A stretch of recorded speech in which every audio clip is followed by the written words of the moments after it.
A Bitcoin billionaire just bought the first ticket to a Mars flyby mission. Redwire stock just gained 40% in the last month. Any guesses why? NASA is putting on their reorg boots, as I used to say back when I was back in the corporate world. Rocket Lab nailed a $90 million deal to build geosats for the Space Force. And a company called 1789 Capital made a strategic investment in Starlab. The FAA okays Blue Origin's New Glenn for launch. Plus, Blue also announces a $600 million expansion on Marin Island. And 25 years after Dennis Tito, will space tourism really fly? We'll be asking that of our guest, Annette Toivonen. From the news desk, the Center for Space Commerce and Finance, my name is Thomas Andrew Olson, and this is The Unknown Quantity.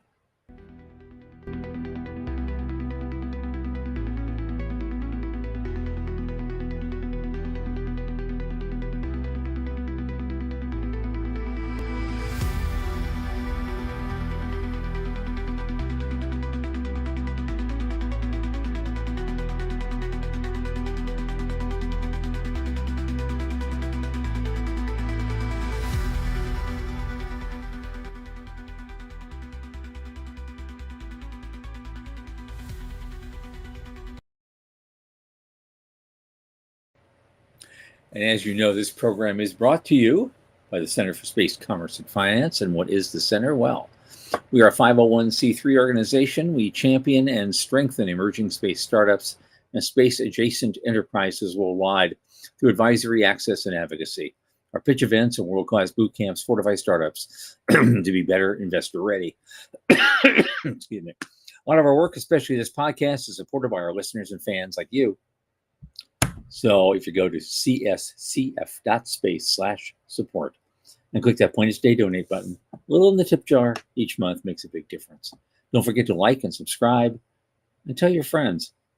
Speaking of friends, my oldest space friend, Michael Lane, who just got a permit from the city, apparently, to build onto his house a new porch of Mithra, is here with me. Michael, come on in. Hey, how's things? Well, other than the fact that at 3 a.m. in the morning, some woman here in Florida was caught trying to go down I-95 in a shopping cart using a shower curtain as a sail. Only here. Only here. Only there. Must be the holiday weekend. It is Memorial Day. My favorite jarhead. Thank you for your service, and Sean too. Sean, go Army guy, our intrepid producer. Thank you guys for all you did to keep America what it is. So I know I didn't get a chance to do that myself. My dad, of course, served in World War II. And I had 5 uncles who also served in various capacities between the 1940s and the 1960s. So it's in our blood. It is. It's a somber day. I was talking to Sean a minute ago. I'm not going to tell his story, but he had some moments. I was super fortunate. I did not have to do that. I did not lose anybody. My mom, my dad, my aunts, my uncles, my cousins, they all went through it. My 4 years was a cakewalk compared to every single other person I know. So I was at that very weird place. I missed Vietnam by like 2 months. Yeah. Essentially. Great. I know, but still, it's like everybody else going, hey, why didn't you go in? Actually, I tried to get into the Air Force Academy. That just didn't happen. But so I guess the universe had different plans for me. I don't know what else to say about it. But for all that, this is a day for all those who didn't make it, who didn't come home. Exactly right. In fact, my father and most of my uncles, they're all buried in Willamette National Cemetery. I don't know if you know that. I was on the color guard. I buried more than 50 Marines on the color guard. Yeah. It was the most solemn thing I did. As a throw dummy for hand-to-hand combat, and I did some other fun stuff. But the most important thing I did, I think, was that. Dallas is like, yeah, I thought we were going to take the day off. That was a typo on our part, and we all thought we were going to take a day off. And when we started this call, we're like, weren't we going to take this day off? So here we are. We all kind of woke up this morning going, what are we doing? Yeah. So, we have a great guest, so we're not going to disappoint her. Guest, and we're not going to disappoint you. So, for those who came today, thank you for coming. And we'll try to give it the best we got today. She's European, so she doesn't care about our American holidays. Like, she's like, right. She I don't even know if she knew what was happening, but here we are, and let's get to it. All right, what do we got? Let's start in. Well, obviously, for those of you who watched it, I saw parts of it. The Block 3, Starship V3. Yep. Ars Technica article says, well, it still has more to prove because there's a couple of glitches here and there, but it ran all the way, start to finish like it was supposed to. Mm-hmm. And so, the booster, I saw that the booster just was beautiful when it climbed away like that. It was just huge. Biggest rocket ever built, and it took off. It didn't, explode. Did a rapid, unscheduled disassembly. And so it splashed down the Indian Ocean about an hour later, and we're done. I guess they said the scoring on the outer skin was looked a lot better than previous missions. So they're getting that better as far as heat shielding.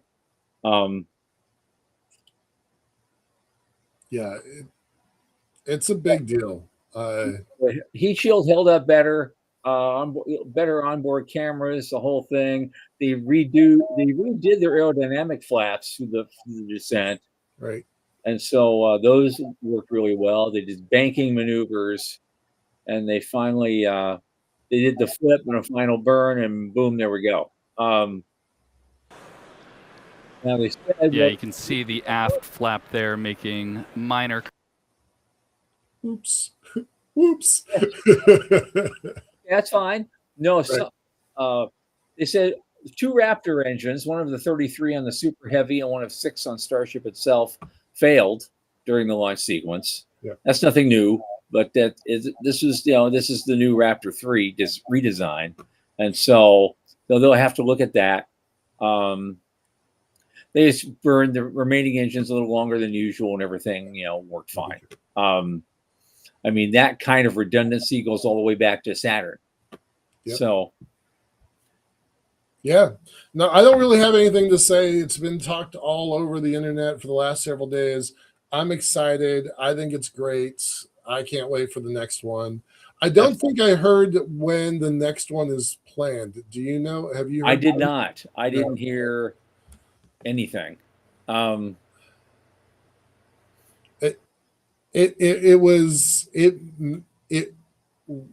The timing of dropping the IPO prospectus and then flying V3, that was perfect theater. That was brilliant. So pretty excited about that.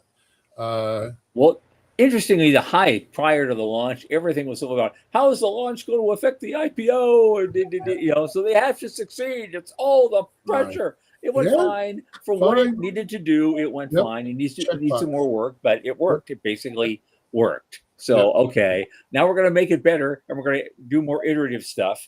And then before the year's out, they will be in orbit and maybe doing a lot more interesting things. So, and that's why the next article is interesting. We don't have to go over it in detail, but it says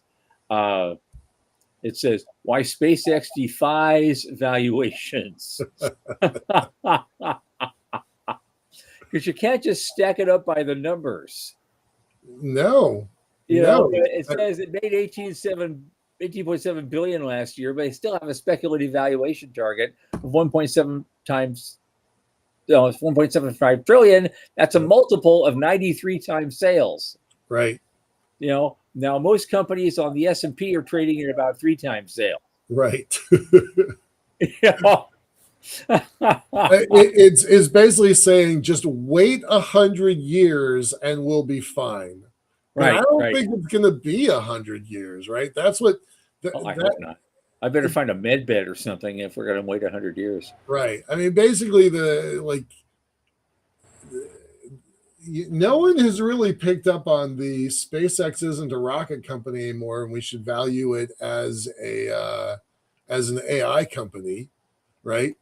Because that's where 90+% of the revenues is coming from now. But basically people are saying, this is like betting on Columbus, not really knowing what's on the other side, but there's a lot on the other side, and we'll just be patient for it. And that's about the last time we had a multiple like that. So, when the Spaniards were hauling gold across the ocean as fast as they could load those ships up. Right. And that was the first actual case of gold inflation in the history of civilization. Actually, the value of gold dropped. They were bringing home so much of it. Right. That's insane. Yeah. So we'll get there. Everybody's asking me whether I would buy or sell, or I'm like, I'm not going to make that decision. I'm not going to make that decision for months. Actually, if it's as good as everybody says it is, we'll know. If it crashes like some people say it's going to, we'll know that too. But if I'm on day one, that doesn't matter to me. So, I don't currently plan to put anything into the market next week, 2 weeks from now. Right. Yeah. Not that we have a lot to put into the market right now, anyway. Yeah. But this next thing is a real quick one. We've mentioned this before. There's a company called Lunar Outpost that just got a $30 million Series B to build a rover. What I didn't realize, though, and this is where it goes into the detail, is that they're actually betting that when the first permanent base being built in the moon, it's going to be built by robots, and they want to be at the front end of that. And so they're placing. So that's what this deal really is. It's a bet that robots are going to be doing it first, and they'll be the ones leading the charge, which will make the valuation go. If it works. I agree with them. I do. Yeah. I agree with them. I'd love to hear from Dallas, and since he's the resident lunar construction guy, I'd like to hear what he's got to say about that one. But that's where I'm at. I think it makes sense. Yep. Okay, moving on. A Bitcoin billionaire named Chun Wang.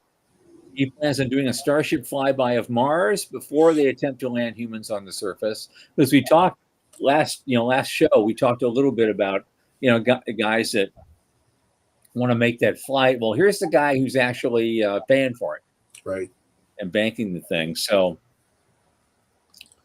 wow. And he co-founded F2 Pool, which I knew nothing about, as one of the first Bitcoin mining pools.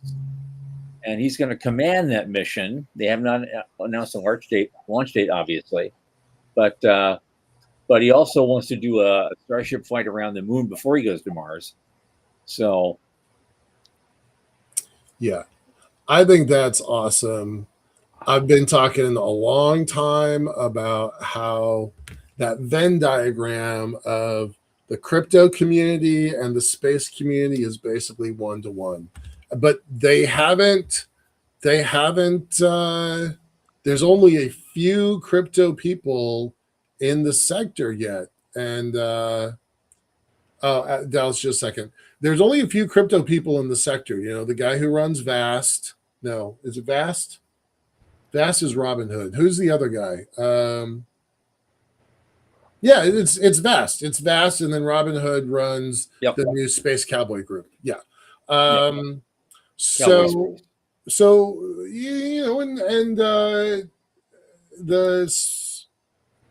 Space Fund actually wrote a special section of their prospectus specifically to entice the crypto folks, and they did not get very many of them, but I think it's there. I think it's happening, and it's really good to see this.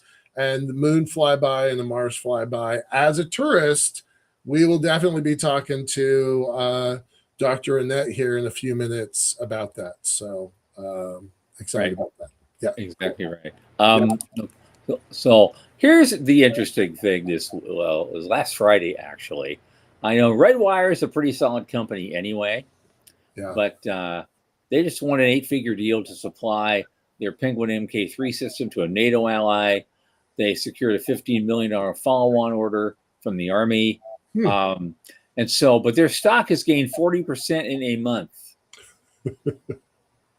And so it kind of gives you a taste of how defense contracts, the SpaceX IPO buzz are all boosting investor sentiment at this point.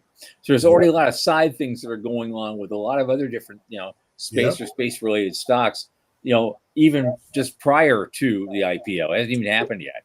Rocket Lab went up a bunch, like just across the board. It's green with everybody. Some companies only went up 5%, but this one, and I think Rocket Lab, I'm not sure. I think it was Rocket Lab also made 30% in a week.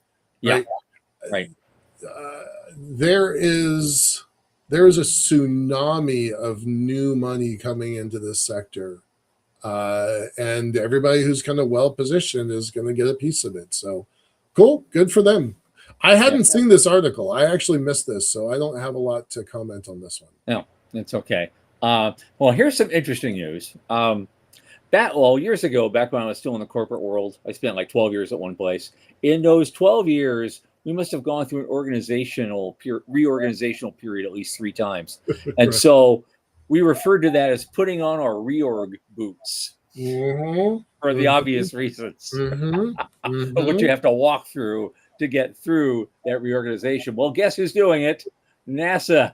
They're having a major reorganization. Yeah, boy, they are. Hopefully so they can get their job done more efficiently. At least that's the claim. 5 here's the thing. 5 programmatic mission directorates are now going to be combined into 3. Yep. And so they're going to adjust personnel, which means, what does that mean? Firing people? I don't know. And changes in reporting chains. And they're probably trying to shorten them if they're smart at all. 3 of their 9 civil centers, Goddard, Glenn, and Kennedy, have new directors, and they've decided to compete the contract for management and operation of JPL. That's huge. That's almost heart attack inducing. Yeah. Those guys have been showing us the planets for 60 years. Yep. And now what? And maybe somebody else is going to show us the planets. I don't think that the missions will go away. I think they're looking for a more efficient path to do that. I was thinking about this. All right, let's just kind of think through. Okay. Look at the last administrators, right? You had a senator, you had a congressman, you had a former Marine Corps general. None of them had the business chops that Isaacman does. Right. And so at first I was like, wait a second, he's breaking up my beloved NASA. And then I started thinking about it, like, if anybody was going to do it, he's probably the best candidate. As much as I love the Marine Corps general that was in charge, Bolden, that guy was not particularly good operationally or administratively. Certainly a congressman and a senator don't have that experience. So nobody has been at NASA that can streamline that org for 20 years. So, well, maybe 20 is extreme, 15 years. So I'm at the wait and see, but I'm actually going to bet on my guy Jared on this one. Yeah, so, absolutely. I was worried at first, but I'm going to take a step back and think this through a little bit. Yeah, Charlie Bolden was still talking about the stick while he was standing up there watching the first dragon, the first supply dragon dock with ISS. Yeah. He's talking about stuff that's so far old and we're never going to do it. He's talking about it anyway. And here's this thing behind him going, no, here comes the future. Hold my beer. Yeah, exactly. Yeah. Exactly. Hey, Okay. I love all this comments in the chat here, y'all. I'm not actually reading much of it, but I appreciate y'all all being here. Joe Pursuto's telling us that Voyager was up 25%. Thanks, Joe. Appreciate that. Um, Doug, Dallas, Jason, Veronica, Jonathan. Good to see you, Jonathan. Love that you guys are all here. Joe Luttrell, thanks, buddy. Appreciate it. Let's stick with it. We're kind of on the schedule here, but Yep. we really appreciate y'all being here. Thank you. Okay. Well, this is kind of quick. Rocket Lab was awarded a $90 million contract to build geosats hosting space domain awareness payloads for the Space Force. And so that's their first satellite production program, apparently. That's the thing that's actually news, is they're like, all right, well, we're pretty good with those rockets. Let's go make satellites now. For them, they are following the SpaceX playbook, right? They're following the Blue Origin playbook. When you get big enough and your rockets work, you can then move up the value chain and start building satellites. So I think that's a big thing. I think that's a big thing. It's one of the reasons why their stock went up recently. So yeah, absolutely. Okay, next up, another quick one. An outfit called 1789 Capital. How patriotic! They're announcing a strategic investment in Starlab. That's cool. And so they don't mention a number. No, Voyager's really cagey about that. I haven't seen a number come out of Voyager in 6 months to a year. Yeah. But it does reflect mounting confidence. If they do say so themselves. Yep, in themselves. Love it. Two things from Blue Origin. The FAA cleared New Glenn for launch after their problem a couple months back. But they're also announced at the same day, they announced an expansion of the Rocket Park manufacturing complex on Merritt Island, supporting 500 new aerospace jobs. Mm-hmm. And so that's been cleared, and it's called Project Horizon. There'll be 830,000 square foot manufacturing facility for upper stages of New Glenn rockets. Right. So, and Ron DeSantis is all happy about that, bringing jobs to Florida. Sure. Iran. Okay.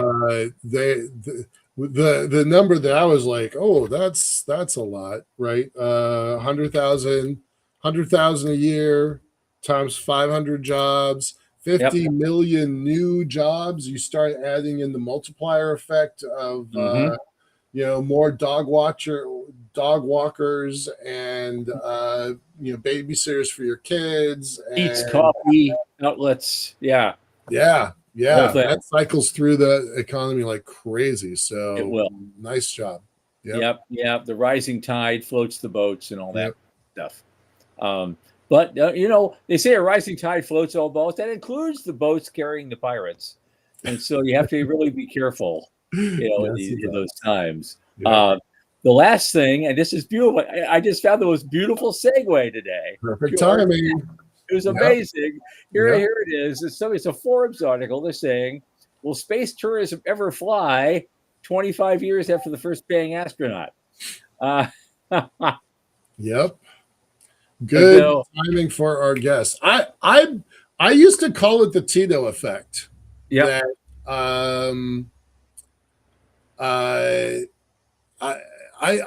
It opened maybe not a floodgate, but a trickle, and I think it was necessary for the industry. So, but I've always kind of held back. I've always been a little skeptical of that. So. Yeah. Well, the reason the guy at Forbes is raising the question is because all of space tourism supposedly has been kind of a holding pattern. They haven't really done. Right. They haven't really done a lot since 2 years ago. I think it was the last one from somebody, and basically Blue said we're not going to fly any more New Shepard tourists until we get this lunar lander thing done. Right.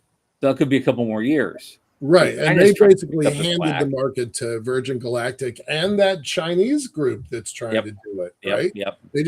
They're like, here's our new market. We proved it, it's real, but we're not going to do it anymore. That worries me. Yeah, it does. And so there hasn't been. They thought we'd see a lot more space tourism even since the X Prize won. We thought we'd see, those things were going to be built and rolling off an assembly line, and dozens of people would be flying at least suborbitally every year. Yep. And that just haven't materialized.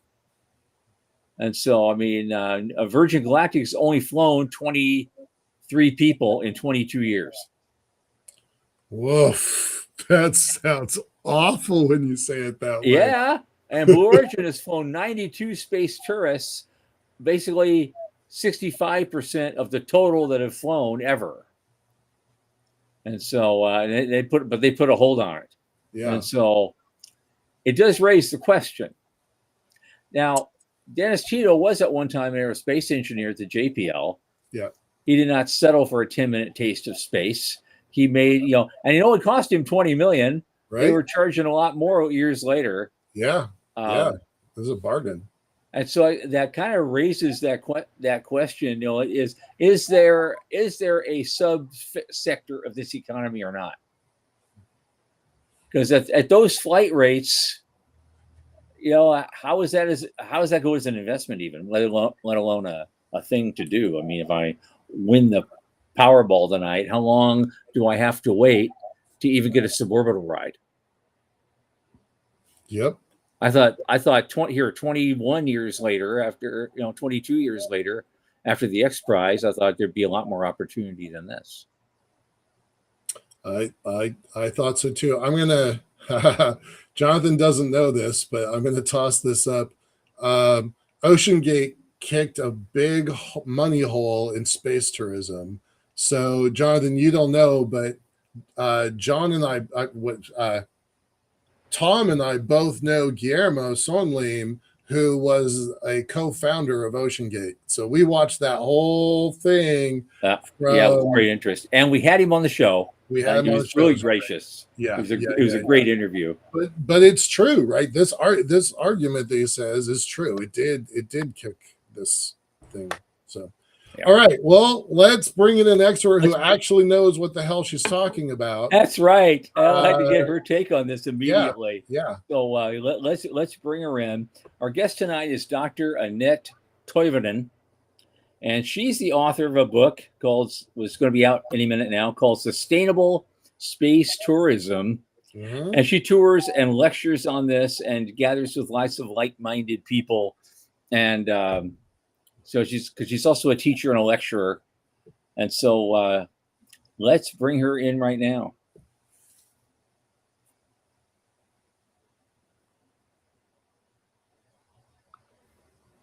There.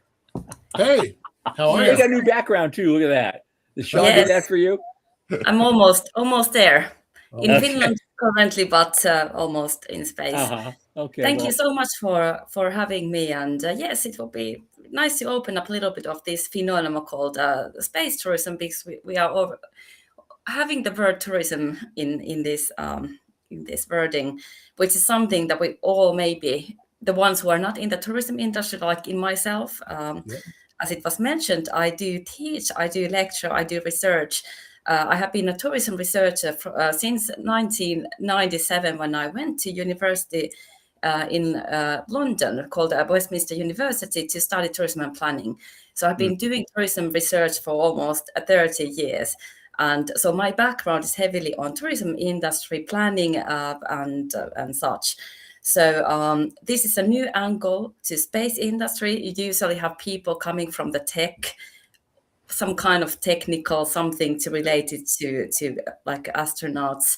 So this is a new angle completely. We are bringing now the world's second biggest industry to the space environment. So there is actually some kind of infrastructure, but we have on the soil of the planet.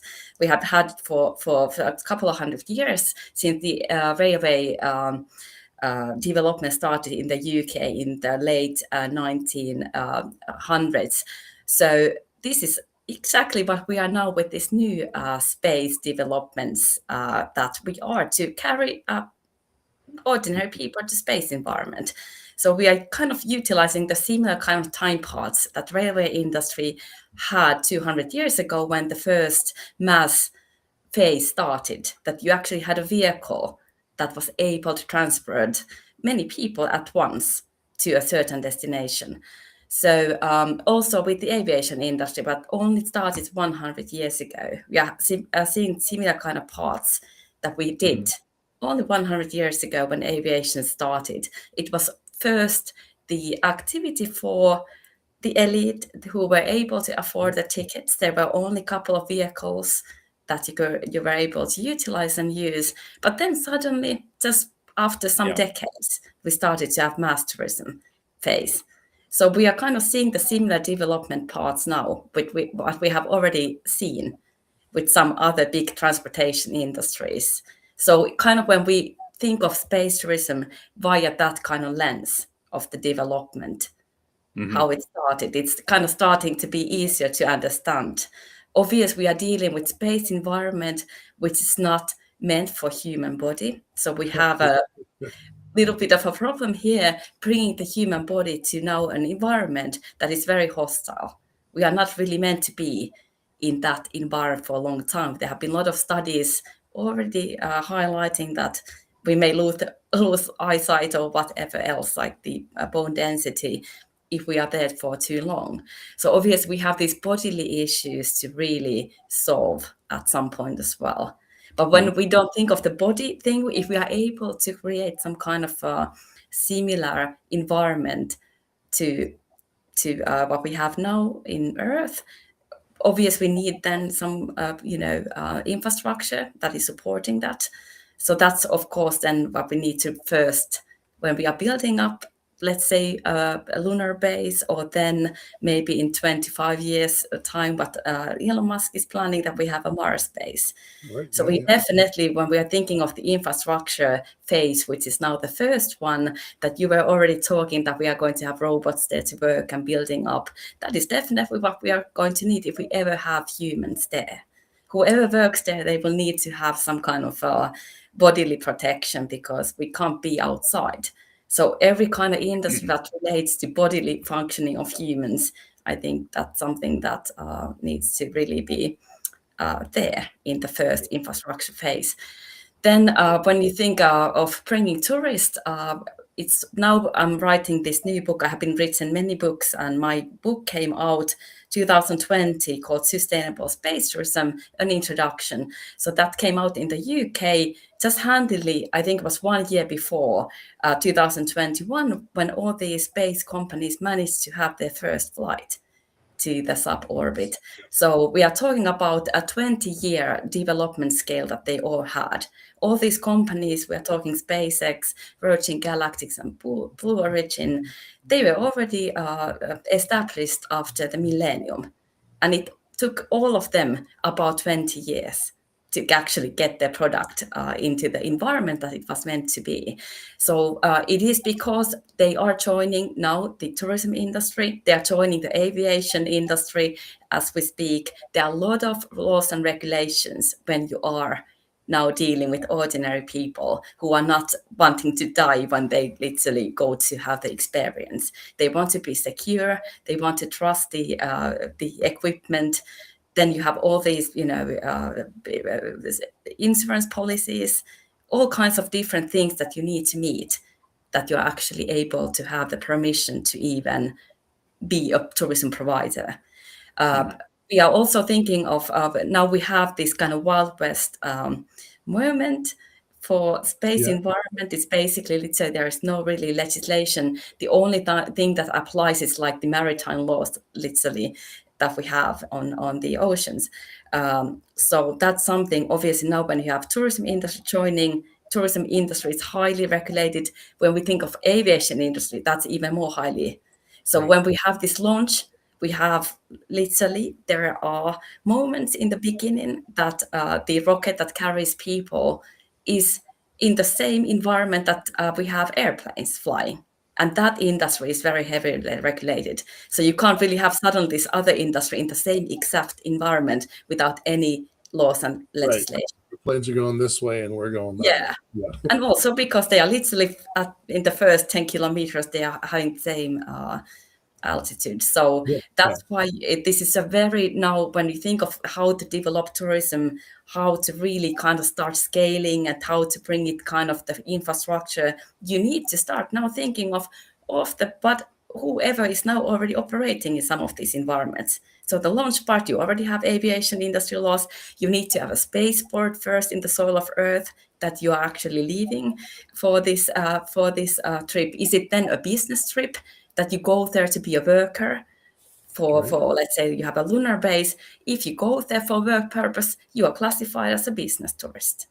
And if you go there for visiting the one who is working there, it's called a friends and relatives tourism. So I wanted to bring that up because it's interesting.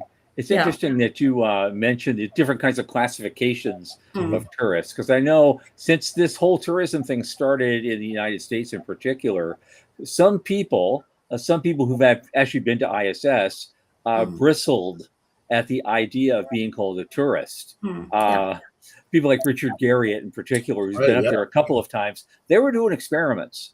They were actually doing stuff. I don't know if they got paid for it, but people paid to have him do their experiments for them for a week and a half on ISS. And no, he wasn't just what you think of as a tourist who's kind of sitting back and sipping a cocktail and watching, the world go by as you orbit the Earth. This is something. He was working hard, and he lost several pounds, I guess, while he was up there doing this. And so they try to come up with some other term like space flight participant or something like that.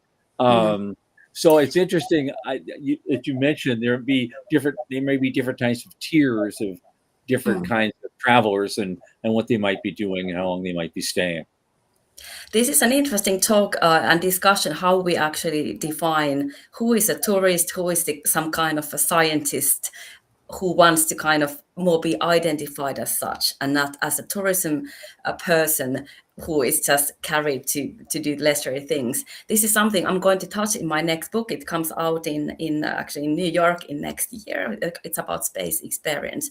So I think this is something that I'm really now concentrating in one of the chapters, really classifying what is meant by space tourism and the tourist itself, because this seems to be very theoretical difference. I'm from Europe, obviously from the Nordic to Scandinavia. We are just completely referring it as a tourism in a way. If you go there for any other purpose as a trained like astronaut, you are not a professional. You are basic because it needs to be defined for just because somebody needs to insert you.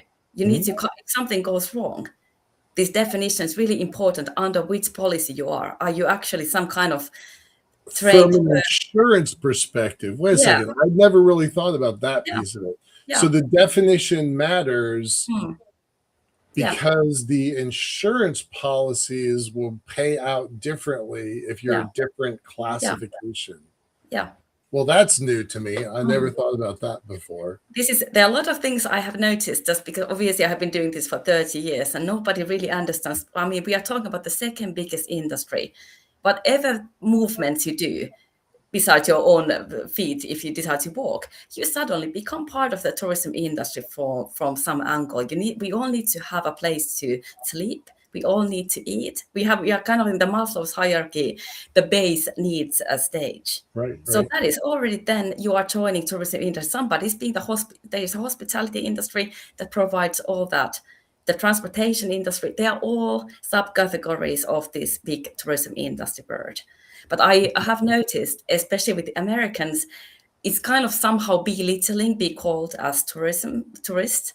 Especially to the space environment, it suddenly becomes something that almost you're identifying yourself like some kind of mass group person who just goes there to take photos. That's the idea of it's true, right? If we're just hanging out with a cocktail, we're not really doing space, right? Yeah. So it sounds like almost like American space tourists needs to be very justifying their existence there by doing some really rhetorically good sounding job whilst they are in that environment, then it's kind of okay. Yeah. Yeah. Dennis Tito was, so his wealth came from private equity, I think. And commercial real estate. He did a lot of that. Did he? Yeah. And he didn't want to be seen as just coasting on his cash. The Katy Perry crowd didn't really want to be seen. It's one of the reasons why they took so much heat. They didn't really want to be seen as just coasting on their fame. So, in the chat, and I posted earlier, Dr. Plata is saying, look, tourism is it. Like he's a believer. So I didn't know that about Doug, but he is a believer that it's super lucrative. So how do you get from Dennis Tito to Katy Perry to a multi-billion-dollar industry? What are the steps we need to take to get from here to there? Well, we have to understand the Dennis Tito. He became like a cosmonaut. He trained for 6 months for this. Yeah. So it's not that he only went there just right. When we think of now these other, like for example, what Katy Perry did, it was just a minimal training. It's not like she was in the training camp for 6 months just for this kind of space jump, as I do classify when you go to this, what has been now offered for about this 100 tourists that have been in the space environment, which is the Kármán line, about the 100 kilometers. That's where they have been, basically, most of them. And so it's not that you need to pick up 6 months in the astronaut camp just to become an astronaut. So that's the difference already. When we talk about tourism is something like this is like a kind of adventure tourism in a way. Also, when we think of you want to suddenly go to Mount Everest, to trek there and experience that. So you are kind of seeking an experience in space environment. When we have this word experience, is it a scientific experience? It's some kind of motivational view of, really making yourself as somebody else almost in another environment. That is tourism already. When we travel, we have a motivation of some kind. It could be just that I want to relax and have my cocktail, or it could be that I travel because I want to really spiritualize myself to become almost like another person when I come back. So there are all these different motivational factors already when we travel. So let's say that somebody wants to really do now this new experiment that you can already do. Let's say you go to the ocean. It's a similar kind of environment for like human body. You need to have some kind of space, like a wetsuit and all that, like gear that you can operate in that environment. You may do some kind of ocean studies whilst you are there. And so that is your motive, but you are needing to have the hospitality tourism industry just to take you to that spot.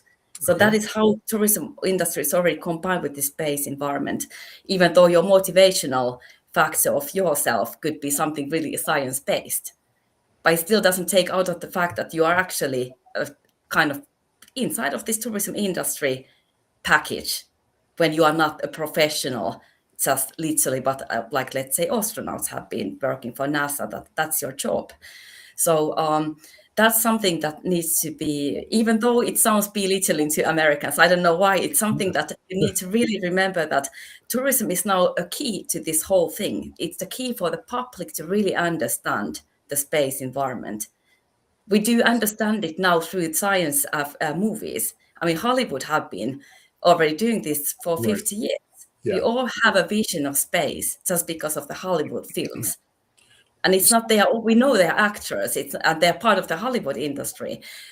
So it's anyway that has educated most of us the most. We feel like we already know space just because we have been watching all these space films. Right. So space is already a very familiar space for all of us just through the films, even though nobody has really been there. And we're all kind of having these visions and opinions just based on what we have been kind of, visualizing for since we were all like kids.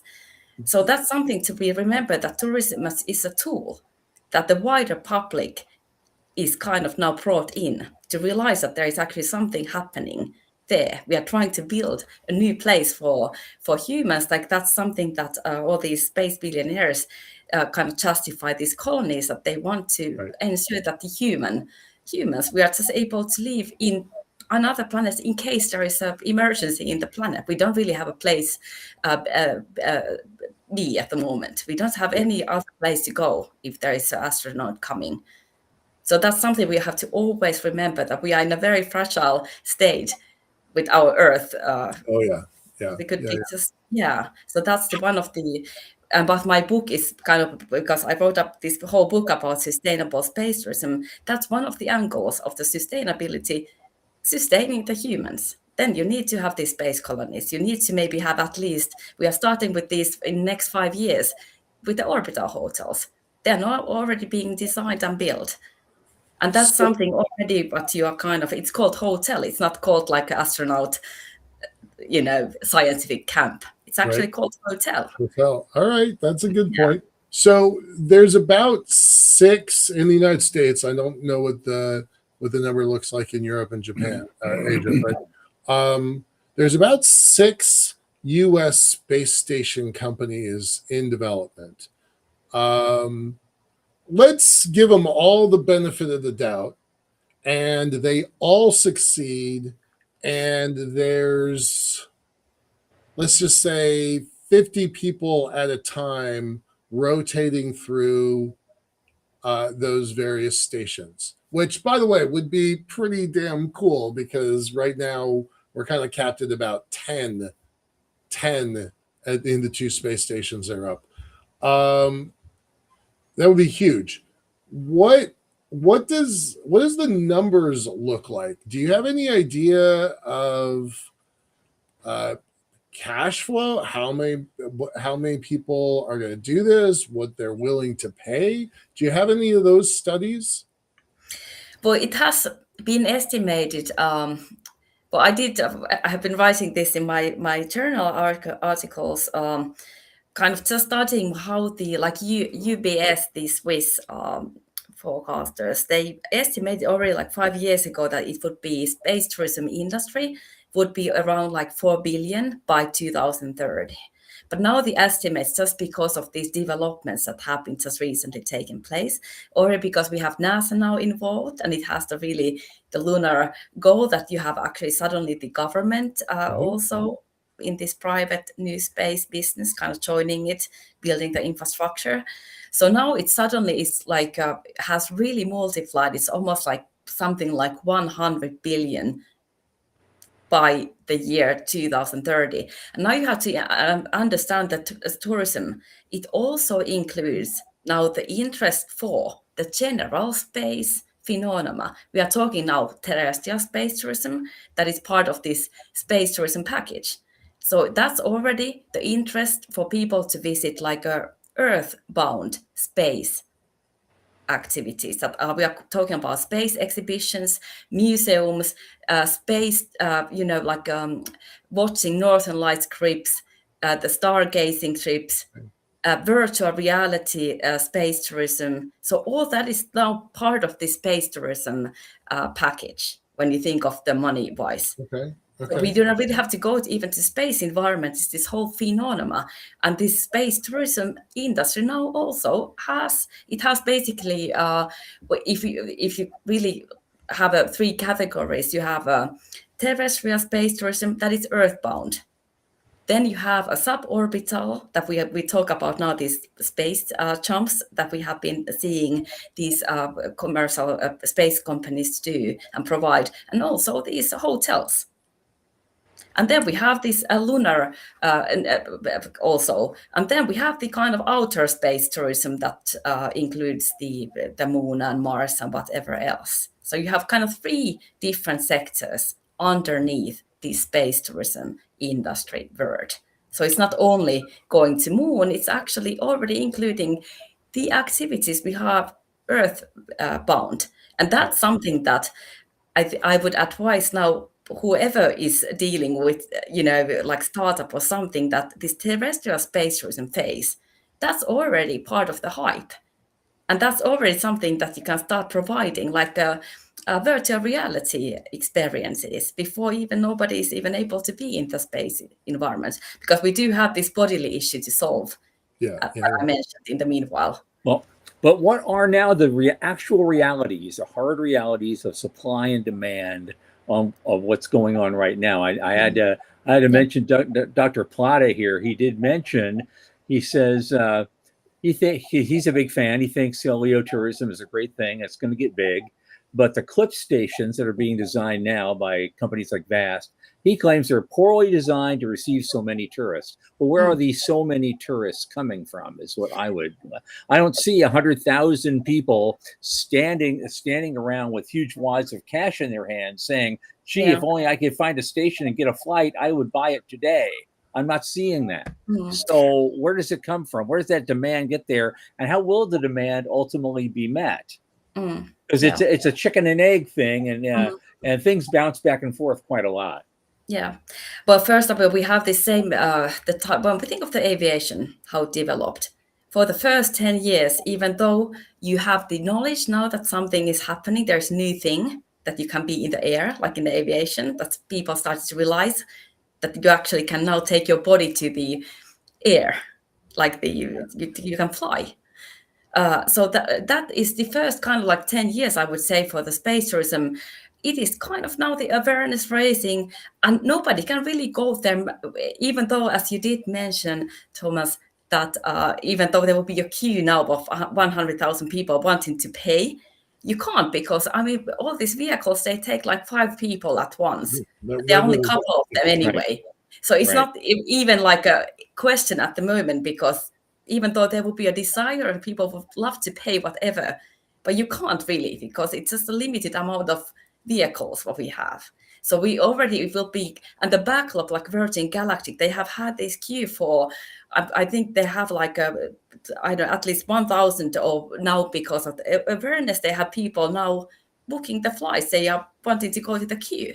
But so far they haven't even been operating for a couple of years, and they still have a couple of rockets that only take like a certain amount of people. So they have already this backlog of the queue.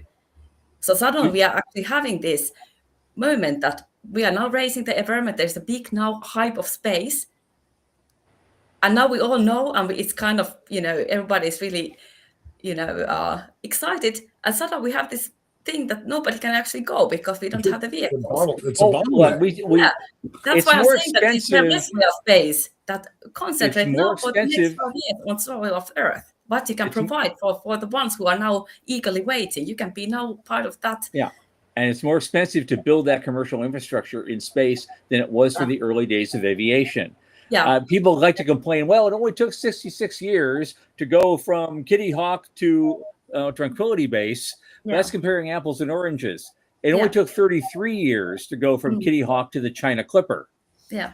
And the reason that succeeded was because they were able to iterate quickly and cheaply, despite a world war in between. And they could build that technological capability. And remember, at the time, even the people who were flying those first China Clipper flights were paying the equivalent in today's dollars of about $5,000 for a round trip ticket.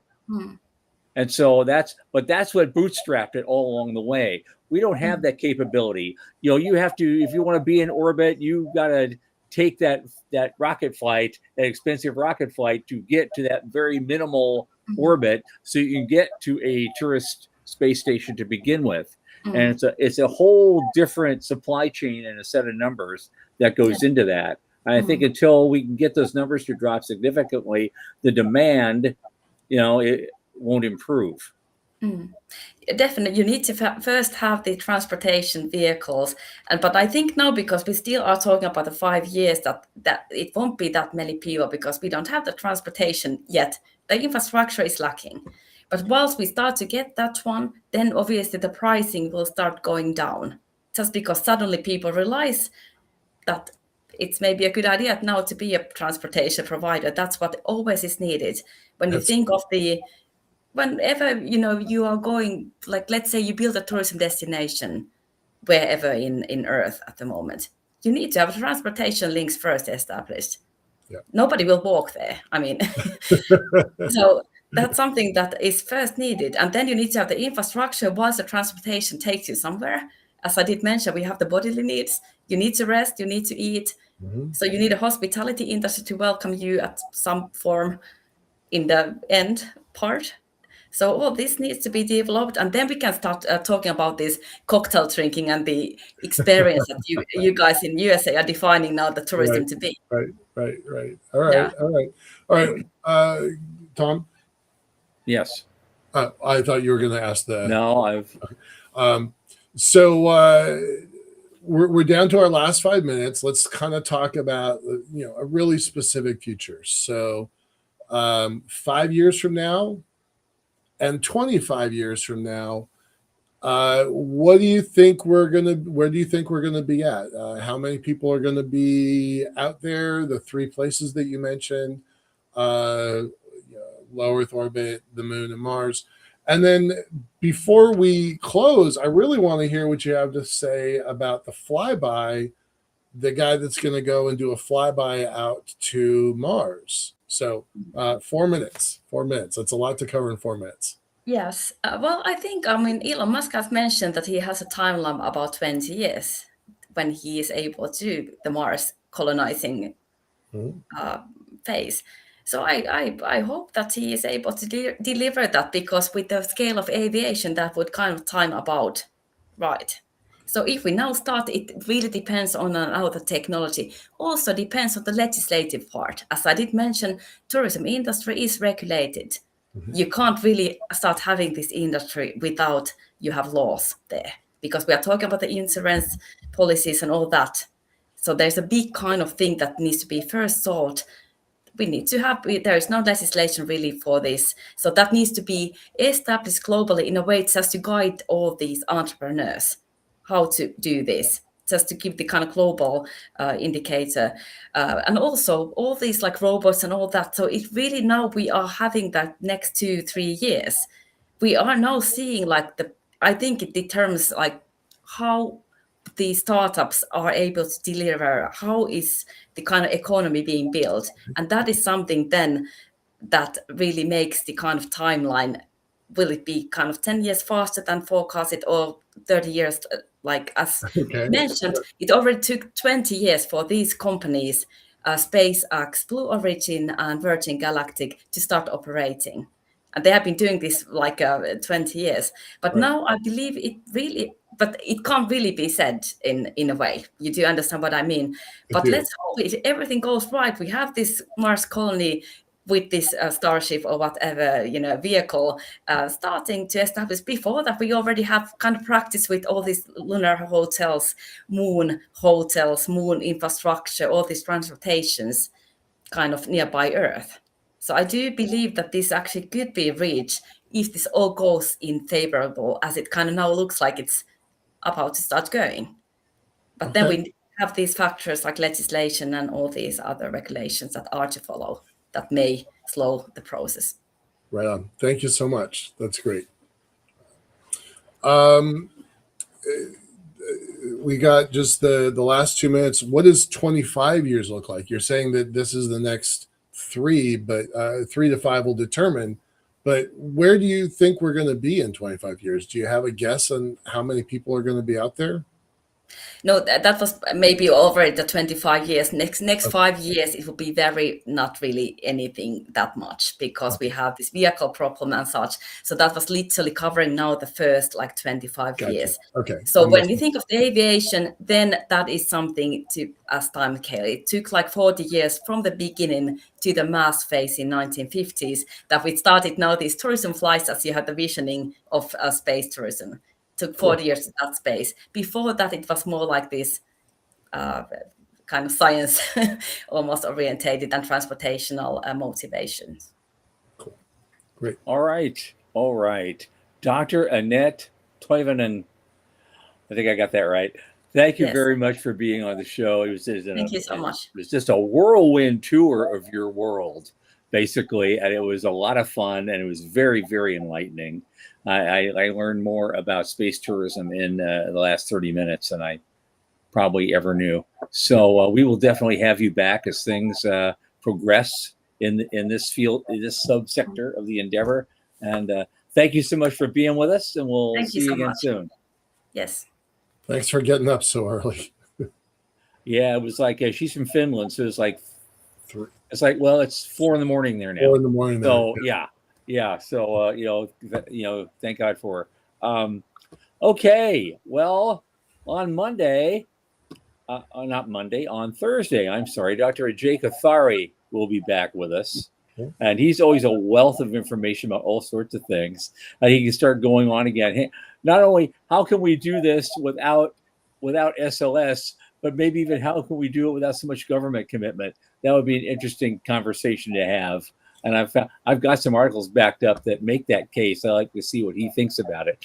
And thanks everybody for coming by. I wasn't sure who to expect. It's a holiday, Right. We got up this morning because I asked ourselves, what are we doing? What did we get into? And yet it turned out great. You guys all turned up, in full. So you have no lives either, apparently. I'm kidding. You have lives, but love you.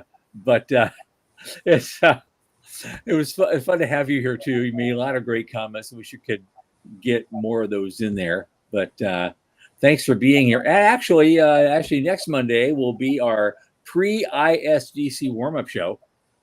So make sure you're here for that one on next Monday.